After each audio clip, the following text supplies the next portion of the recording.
Saputara checkpost પાસે airgun સાથે 5 ઝડપાયા, 10 લાખથી વધુનો મુદ્દામાલ જપ્ત કરી કાયદેસરની કાર્યવાહી.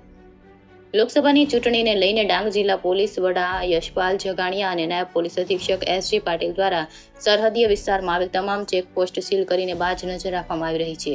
જ્યાં સાપુતારા ચેકપોસ્ટ પર સાયબર ક્રાઇમ સેલના પીએસઆઈ એલ.એમ. ચૌધરીએ સુપરવિઝન હાથ ધરી વાહન ચેકિંગની કામગીરી હાથ ધરી હતી.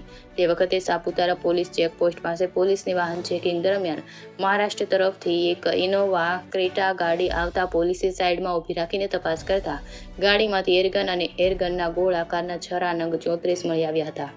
ઇનોવા ગાડીમાં મળી આવેલ એરગનને લઈને પોલીસ સ્ટાફના માણસોએ કારમાં સવારી સમૂહને પૂછતા પાંચેય દ્વારા કોઈ પણ પ્રકારનો સંતોષકારક જવાબ આપવામાં આવ્યો ન હતો.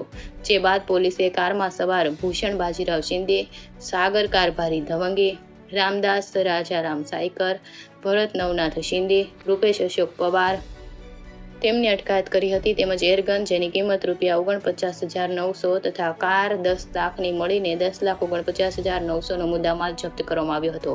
હાલમાં સાપુતારા પોલીસે આ અંગેનો ગુનો નોંધી કાયદેસરની કાર્યવાહી હાથ ધરી છે. સુશીલ પવાર, ડાંગ.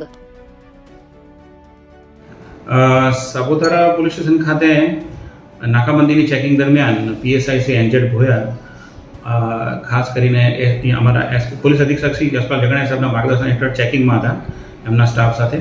ત્યારે દરમિયાન નાસિક ચાંદોડના કેટલાક ઇનોવા ક્રિસ્ટા ગાડીને આવેલા હતા.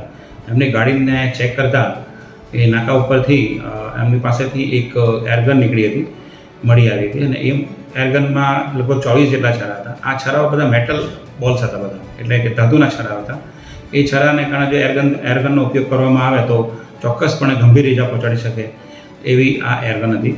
એટલે કલેક્ટરશ્રીના જાહેરનામાનો ભંગનો ગુનો એમના વિરુદ્ધમાં દાખલ કરવામાં આવ્યો છે. એ જે 5 જણા જે છે એમને અટક કરવામાં આવેલા અને એમની ઇનોવા ક્રેસ્ટા ગાડી પણ કબજે કરવામાં આવેલી છે. હાલ એની તપાસ પીએસઆઈ શ્રી એનજેડ ભોયા કરી રહ્યા છે. Thank you.